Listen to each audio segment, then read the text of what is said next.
Olha, para milhões de brasileiros, o mototáxi é a solução. Mas, para outros tantos, é um perigo iminente.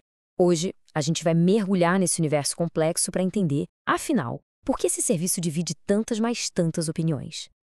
E a gente chega no centro do dilema, né? De um lado, uma necessidade econômica.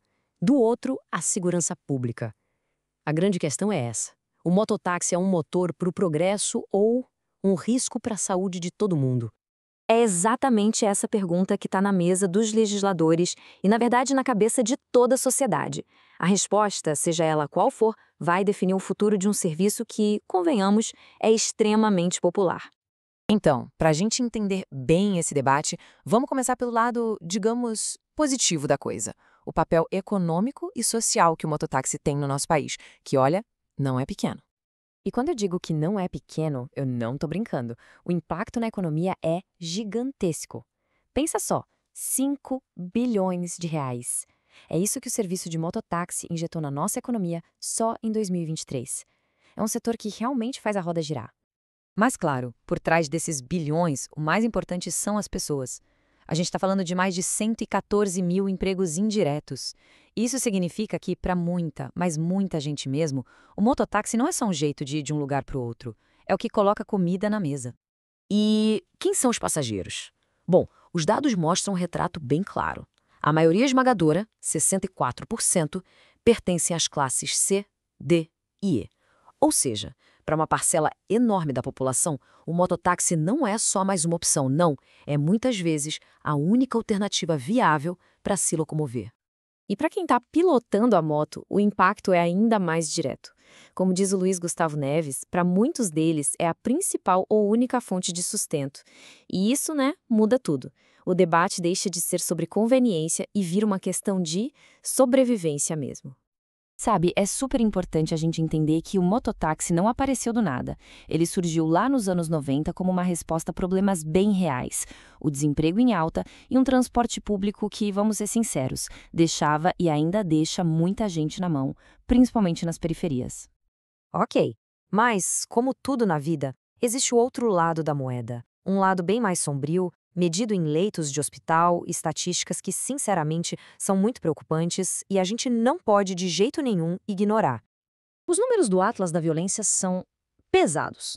As mortes de quem anda de moto no Brasil cresceram mais de 10 vezes nos últimos 30 anos. 10 vezes. É um aumento assustador. E é exatamente esse dado que alimenta toda a preocupação com a segurança. E claro, com números assim, era de se esperar uma reação, né? E ela veio na forma de projetos de lei bem duros que querem restringir o serviço. Tudo em nome da segurança e da saúde pública. E o que isso significaria na prática? Bom, o impacto seria gigantesco. Um desses projetos, por exemplo, estabelece um teto para a taxa de mortalidade. O resultado? Cidades enormes como São Paulo, ou mesmo Camaçari, na Bahia, que hoje estão acima desse limite, teriam o serviço de mototáxi por aplicativo simplesmente proibido. Simples assim. Esse conflito todo nos leva direto para o Congresso.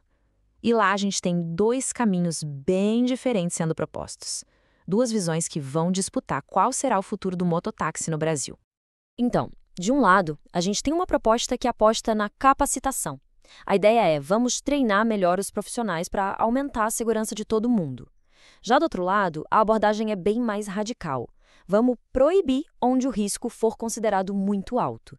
São literalmente duas filosofias opostas. Vamos olhar primeiro para essa ideia da capacitação. A proposta aqui é criar um curso de atualização obrigatório e gratuito a cada 2 anos, com temas como ética, legislação, gestão de risco. A meta é simples, garantir que o mototaxista esteja sempre por dentro das melhores práticas de segurança. Agora, o outro caminho, o da restrição, é bem diferente. Ele basicamente diz o seguinte: cidades grandes com mais de 500 mil de habitantes só podem ter o serviço se provarem 3 coisas. Primeiro, que o sistema de saúde aguenta o impacto. Segundo, que o trânsito não vai virar um caos. E terceiro, o mais difícil, que a taxa de mortalidade local já é baixíssima. Se não cumprir tudo isso, o serviço fica proibido. Pois é, com esses 2 caminhos na mesa, a gente chega na grande pergunta, né? Qual vai ser o futuro do mototáxi? O que vai acontecer com as milhares de pessoas que trabalham com isso e com os milhões que usam o serviço todo santo dia? No fundo, o dilema é esse: proteger vidas e, ao mesmo tempo, garantir o sustento. É um equilíbrio super delicado. O desafio é justamente encontrar um jeito de fazer as duas coisas ao mesmo tempo. Então, o grande desafio para o Brasil é esse. É possível criar regras que protejam sem simplesmente proibir? Que qualifiquem sem excluir ninguém? A pergunta que fica no ar não é só se dá para fazer isso, mas principalmente qual caminho o país vai escolher para tentar resolver essa equação que, como a gente viu, é bem complexa.